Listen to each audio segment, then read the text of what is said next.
Hey there riders, Moto Journo Kris here today, and I wanted to basically take a first look at this new helmet cam I bought, or it's like kind of a action camera. It's a little bit like the old Hero 5 Session, however this is the DJI Action 2. Now for the Black Friday sales I saw this for sale for 200 bucks. This is the battery version, that was Australian dollars. So they have been fairly discounted to start off with because they have a bit of an overheating issue, which is quite well known. And it is in by no way a GoPro replacement, because where a GoPro, particularly on a bike, you can chuck it on your helmet and record for quite long periods of time.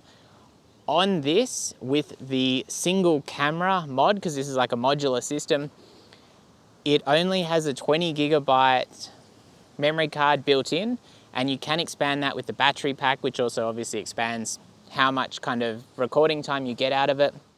However, it's kind of just a really minuscule little camera designed for more short little snippets of footage. I'll be honest, I bought it, I got it, I charged it, I took it out, chucked it into 4K mode, got home, and the footage looked like 720p. It was absolute garbage. However, when I had a look online, what I realized is obviously most of these cameras, they are shooting in a very wide angle lens, and what the default setting was a very narrow field of view. And so what most of these cameras do, they crop down into the middle of that footage and then upscale it, which looks like garbage. And it's a little bit of a mystery why they'd even offer that setting, because it looks so bad. Now I've got it to ultra wide 4K now, and certainly the footage to my eye looks a little bit better. I'm not actually sure the stabilization is at GoPro levels, again, if I'm totally honest, but really the appeal of this is that it's tiny. Like on the front of my helmet like this, I cannot see it when I'm riding, whereas the GoPro takes up a lot of room. And I would say compared to the GoPro with the media mod fitted, this is probably a quarter of the size, which is tiny, really, really tiny. And I'm hoping I'll be able to stick it on different places on the bike and get some kind of, cool footage. A couple of the things I have noticed, it heats up like anything if you charge the battery and the camera together. It does, however, have this huge advantage where the little battery pack, which isn't fitted to it currently, it doubles kind of the length of this. It will actually charge this camera back up to full. So you could use this, get your footage, clip it in to the battery pack, and just sit it in your bag and it'll charge itself up. And you also have the option, you can add an SD card into the battery pack and you can move footage from the camera onto the battery pack. Now, am I like recommending this as a GoPro replacement? Certainly not. Am I really even recommending it at the regular RRP, which is I think about 450 bucks? No. I think for the $200 price, that's probably about what something like this is genuinely worth. And while it is much smaller than the GoPro, the new GoPro, the GoPro Mini or whatever they call it, it is also fairly limited in what you can use. One of the advantages on a motorcycle is because we're moving, normally overheating issues are greatly reduced unless you're getting like stuck in traffic or something like that. As I mentioned, there is this battery pack here, which hopefully you can see, and everything is magnetic. So it actually has a little like GoPro style mount. That is the camera itself. It is tiny, it's really compact. You can connect it in to the battery pack and it immediately starts charging the camera. Really, really cool.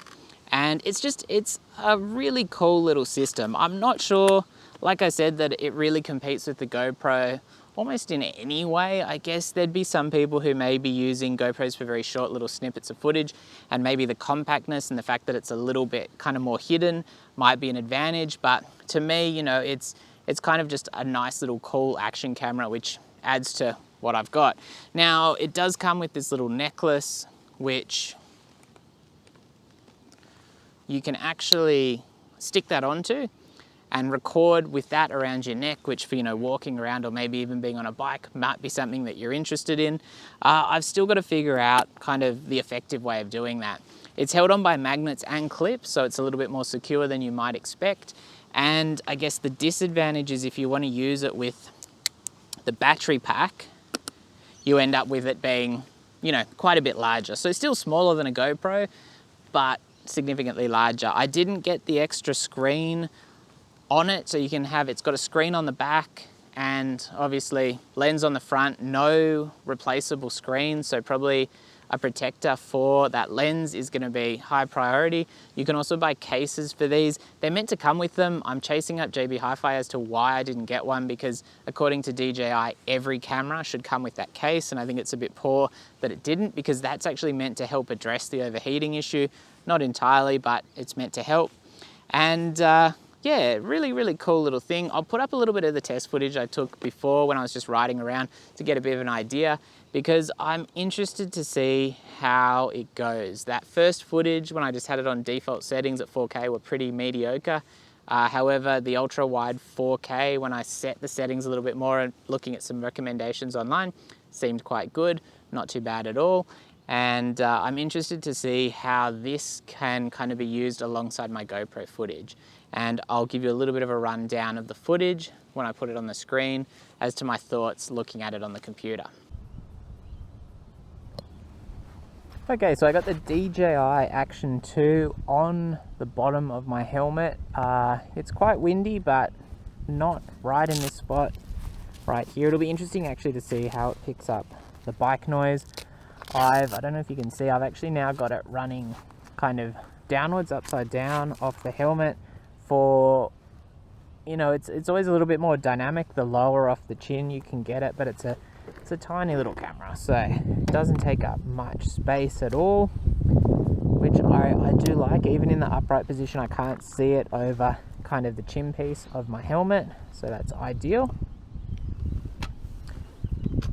Like, really does not like kill switch.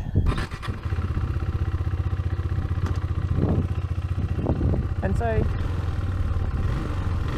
it'll be interesting to see how it's picking up that noise and the wind, and obviously once we're moving on the bike,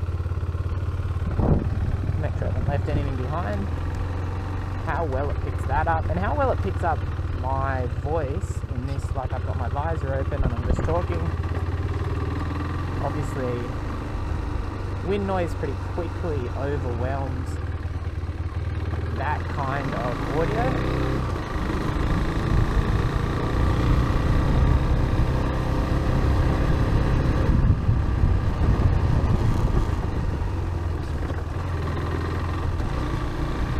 But certainly on the GoPro, I mean, I got the medium mod on the GoPro, which means that I have a microphone inside the helmet. I'll just be interested to see how this particular camera picks up my voice, you know, because it's on the outside of the helmet, there's wind going past, I'm doing 30 kilometers an hour, so fairly slow. But that's normally enough that you can't really hear the rider talking.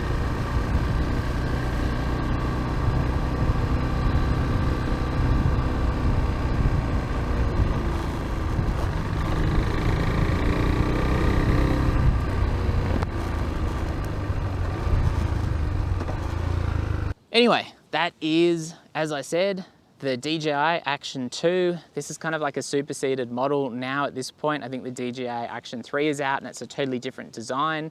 And while it's a cool idea, it's probably not going to be for everyone, but for the right person, this could be a pretty cool kind of thing for your toolkit. Anyway, if you've got any questions at all, let me know down below in the comments. As always, I will do my best to answer them, and I'll be back soon. Stay safe out there.